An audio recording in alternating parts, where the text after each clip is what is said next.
Hoy viajamos por el norte del país, la zona del delta del Nilo. En esta tierra se vivió el episodio de liberación más famoso de la historia. Los israelitas fueron liberados de su esclavitud y salieron de Egipto para ser por fin libres. A esto le llamamos el Éxodo. La cronología bíblica coloca este suceso alrededor del año 1446 a.C. y en ese tiempo, según la historia de Egipto, reinaba Tutmosis III. Tutmosis no es una enfermedad, es un nombre que significa que ha salido del dios Tut, Tutmosis. Hay varios faraones famosos que todo el mundo conoce: Tutankamón, Ramsés II, Keops, Kefren. Pero pocos conocen a Tutmosis III, y sin embargo, fue con él que Egipto alcanzó su máxima extensión imperial y su mayor riqueza. ¿Quién fue este personaje? Las piedras hablan y nos cuentan su historia.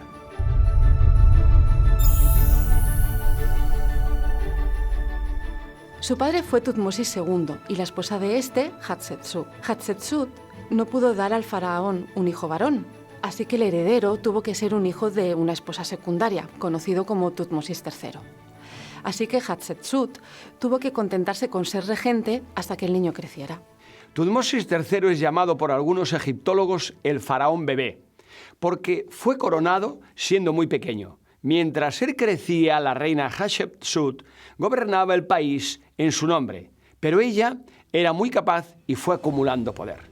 Y un día ella dio un golpe de fuerza y se nombró faraón. En la capilla roja del templo de Karnak, los dos nombres están grabados juntos con honores reales: Hatshepsut y Tutmosis III. La reina Hatshepsut gobernó Egipto durante 22 años y lo hizo con evidente sabiduría. Mientras tanto, el joven Tutmosis seguía su formación militar. Así pasaron los años, ella gobernaba el país y él lideraba el ejército. La vida militar marcó el carácter de Tutmosis, con la agresividad de las batallas, los saqueos, las fiestas y juergas de los soldados, los abusos, la crueldad con los vencidos. Le hizo un carácter muy diferente al de la reina Hatshepsut. Así creció nuestro protagonista, una vida dura, y se hizo un hombre curtido, un guerrero ambicioso. Murió la reina Hatshepsut de forma sospechosa, y también su mayor apoyo, el visir Senemnut. Entonces, Tutmosis III se sienta en el trono de Egipto y gobierna en solitario. Todo va a cambiar ahora, porque este es un faraón guerrero. Y entonces su liderazgo fue puesto a prueba. Poco después de tomar el poder, tiene que enfrentar la rebelión de las ciudades-estado de Siria y Canaán, que se habían sublevado, lideradas por el rey de Kadesh, con apoyo de los hititas. Las rutas comerciales se ven amenazadas. La reacción de Tutmosis fue rápida y agresiva. Guió a su ejército hacia el norte para someterlos. El gran ejército del rey de Kadesh le esperaba en un punto clave, junto a la ciudad fortaleza de Megiddo. Al frente de su ejército, Tutmosis les guió por un estrecho desfiladero y así sorprendió al ejército enemigo, que no esperaban una acción tan arriesgada. Tutmosis tuvo una gran victoria aquel día. La coalición del rey de Kadesh, maltrechos, se refugiaron en la fortaleza de Megiddo. Tutmosis asedió la ciudad sin descanso durante 7 meses, hasta que la ciudad cayó. El botín fue muy grande, incluyendo 900 carros de guerra, 2.000 caballos y 22.000 ovejas. Las piedras hablan. La rendición del rey de Kadesh todavía puede leerse en los muros del templo de Karnak. Dice así: Jamás volveremos a alzarnos contra Tutmosis, que viva para siempre como nuestro señor, pues hemos sido testigos de su poder. Tras el triunfo en Megiddo, todos los países le respetaron. Diseñó un programa de conquistas que le dio una victoria tras otra. En 16 campañas militares se apoderó de Nubia en el sur, de Siria, Palestina y Kadesh en el este, y llegando a cruzar el río Éufrates con su ejército. Derrotó a los hititas, libios, babilonios y a los pueblos del mar. Se ha llamado a Tutmosis III el Napoleón de Egipto, por su genio militar. Él agrandó el territorio de su imperio como nunca antes. En el año 42 de su reinado ya había conquistado 350 ciudades extranjeras. Egipto es ahora más grande que nunca. Tutmosis fue el hombre más rico de su tiempo. La gloria y riqueza de su gobierno se ve también en sus grandes construcciones. Construyó templos por todo el país, algunos han perdurado hasta el día de hoy. Si Moisés tuvo que enfrentarse a Tutmosis III, desde luego tuvo que encontrarse al faraón más fuerte de la historia y al más soberbio también.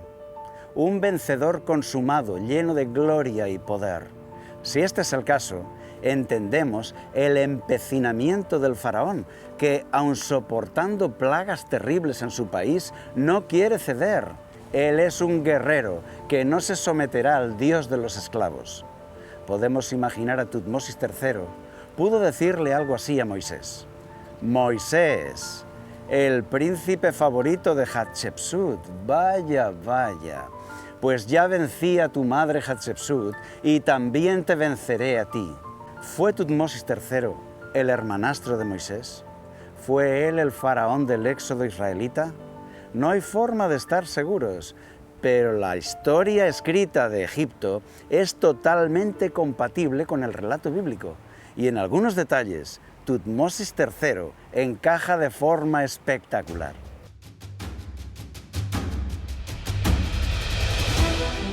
En el Museo de la Civilización Egipcia de El Cairo descansa la momia de Tutmosis III. Pero, un momento, si este es el faraón del Éxodo, ¿cómo es que se conserva hoy su cuerpo? Porque la Biblia dice que su cuerpo fue tragado por las aguas del Mar Rojo. El texto bíblico describe un suceso sobrenatural, un camino seco abierto en el Mar Rojo. Los israelitas cruzan el mar por el camino seco, con un muro de agua a cada lado. Después, el ejército egipcio entra en aquel camino para perseguir a los hebreos y darles muerte, pero Dios no lo permite. El mar cae sobre los soldados y mueren. En este relato, el faraón es mencionado de forma específica. El faraón entró cabalgando en el lecho seco del mar. Porque Faraón entró cabalgando con sus carros y su gente de a caballo en el mar, y Jehová hizo volver las aguas del mar sobre ellos. Esto nos plantea algunas preguntas. Si fue sepultado por el mar, ¿cómo es que tenemos hoy su momia, su cuerpo? ¿No debería haber desaparecido en el mar junto con miles de sus soldados? La armadura de cuero y placas de bronce que vestían los oficiales tuvo que mantenerle en el fondo del mar durante mucho tiempo. Pero, si la momia de Tutmosis III se conserva hoy, ¿será que debemos dudar del relato bíblico?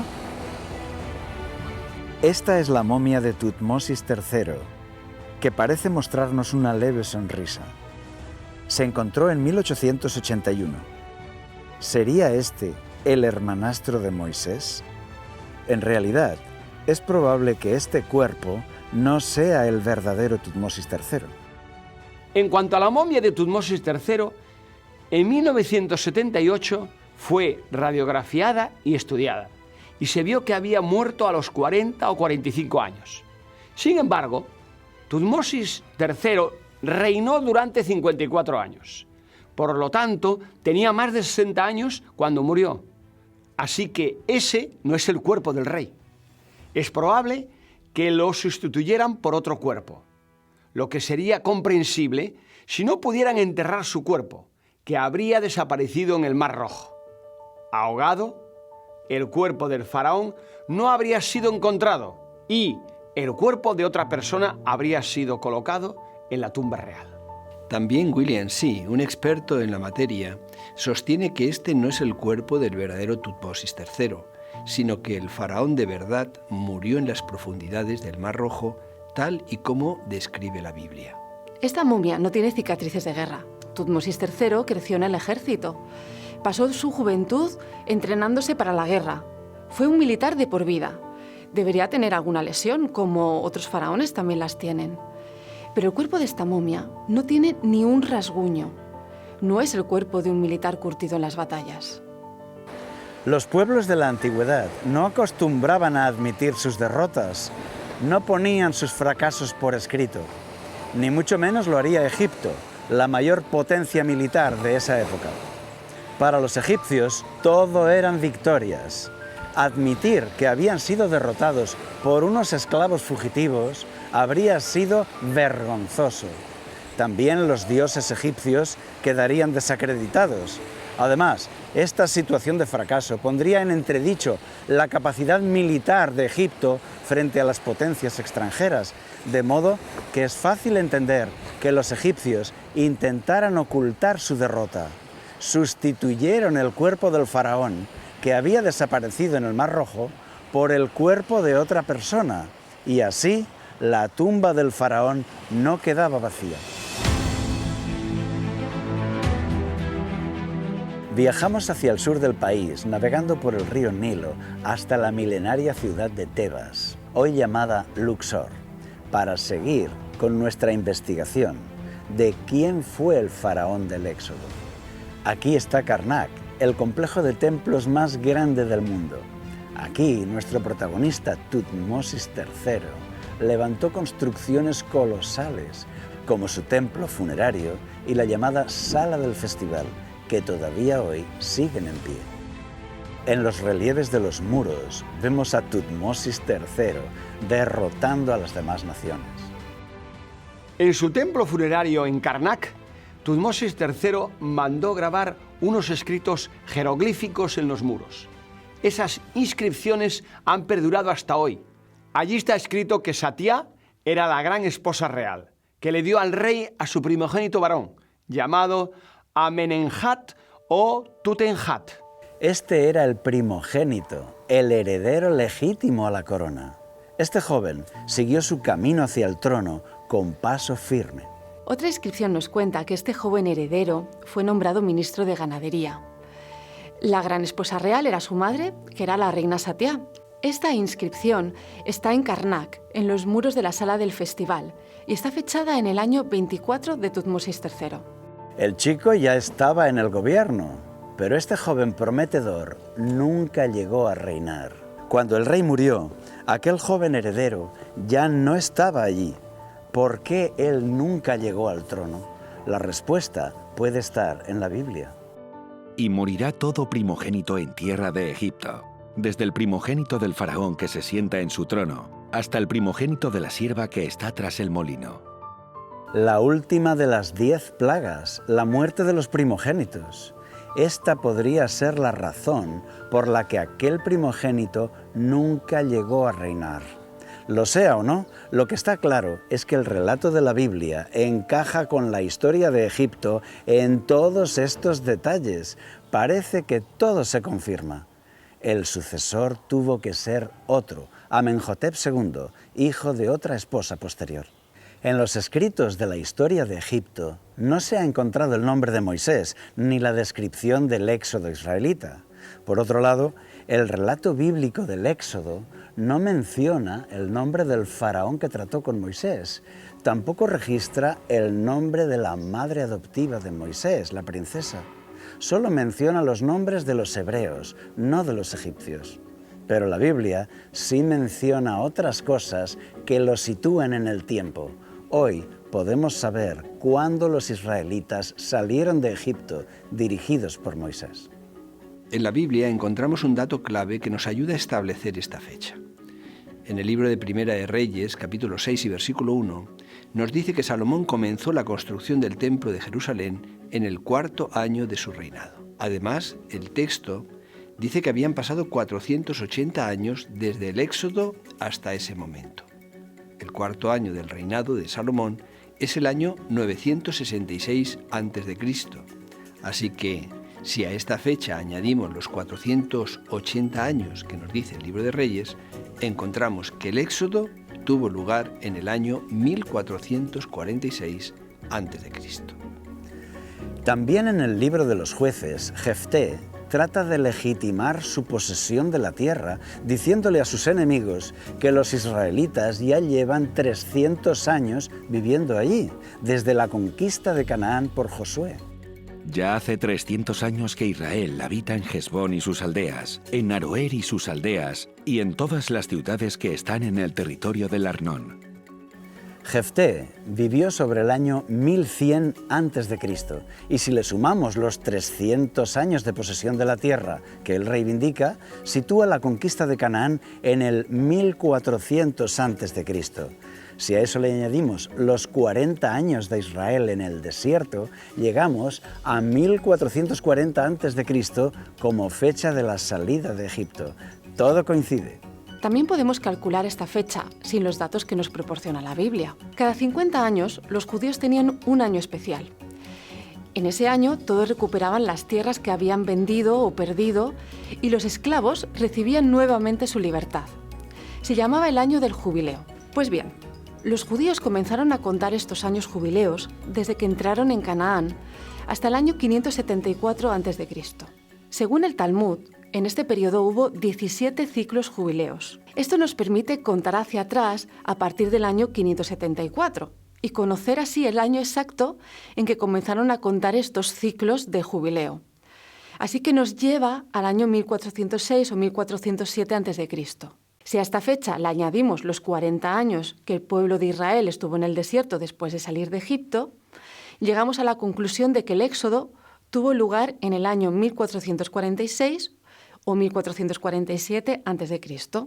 Y es la misma fecha que nos estaba dando la Biblia. Tanto la Biblia como el Talmud nos llevan al año 1446 a.C. aproximadamente. En Egipto, esta fecha corresponde con el reinado de Tutmosis III, dinastía 18. Son muchos los expertos que fechan la muerte de este faraón en 1450 a.C., justo la fecha bíblica para el Éxodo, con un pequeño margen de 3 o 4 años. Egiptólogos tan destacados como von Beckerath, Shaw, Kitchen, Grimald, Malek, Marnein, Arnold, entre otros, todos ellos han fechado la muerte de Tutmosis III en el año 1450 a.C. y ese es justo el tiempo que señala la Biblia para la muerte de aquel faraón, en las aguas del Mar Rojo, justo en la mitad del siglo XV a.C. Estamos hablando de la Edad de Bronce. No podemos esperar mucha precisión con las fechas y aún así, esta coincidencia de fechas resulta fascinante. Por lo tanto, Moisés debió de conocer a 3 faraones, abuelo, padre e hijo, y los 3 se llamaban Tutmosis. Así lo cuenta la Biblia. Y cuando el niño creció, se lo entregó a la hija del faraón, la cual lo crió como hijo suyo. El niño Moisés ya ha entrado en la familia real, conviviendo en el palacio con el mismo faraón, que ahora es su abuelo adoptivo. Cuando el faraón oyó acerca de este hecho, procuró matar a Moisés. Pero Moisés huyó de la presencia del faraón y habitó en la tierra de Madián. Este es el faraón que quiere matar al príncipe Moisés, acusándolo de alta traición, pero Moisés huye de Egipto. Aconteció que después de muchos días murió el rey de Egipto. Pero el faraón respondió: ¿Quién es Jehová para que yo oiga su voz y deje ir a Israel? Y este ya es nuestro protagonista de hoy, Tutmosis III, el hombre más poderoso del mundo en ese tiempo, que no soporta ser humillado por sus esclavos hebreos. Gracias a los conocimientos actuales, el relato de la salida de Egipto que nos cuenta la Biblia se acomoda sin problemas a la historia secular de Egipto. Aquellas acusaciones de que la Biblia nos cuenta una historia imposible ya no tienen ninguna base ahora. Tutmosis III sí pudo ser el faraón que se enfrentó a Moisés. Ambos coinciden cronológicamente. El cuerpo de Tutmosis III no ha sido encontrado. ¿Podría haber muerto en el Mar Rojo? Y su hijo primogénito murió antes de llegar al trono, quizá por causa de una plaga bíblica. Además, esto le añade dramatismo a la historia, porque los dos hombres fueron príncipes de familias rivales, Tutmosis y Moisés. Cuanto más se descubre aquel mundo antiguo, más encaja con el relato bíblico. Los clásicos ataques a la Biblia van siendo aclarados por los nuevos descubrimientos. Esto nos lleva a una conclusión. La Biblia dice la verdad. Tú puedes confiar en la Biblia. Ella tiene mensajes profundos que pueden cambiar tu vida.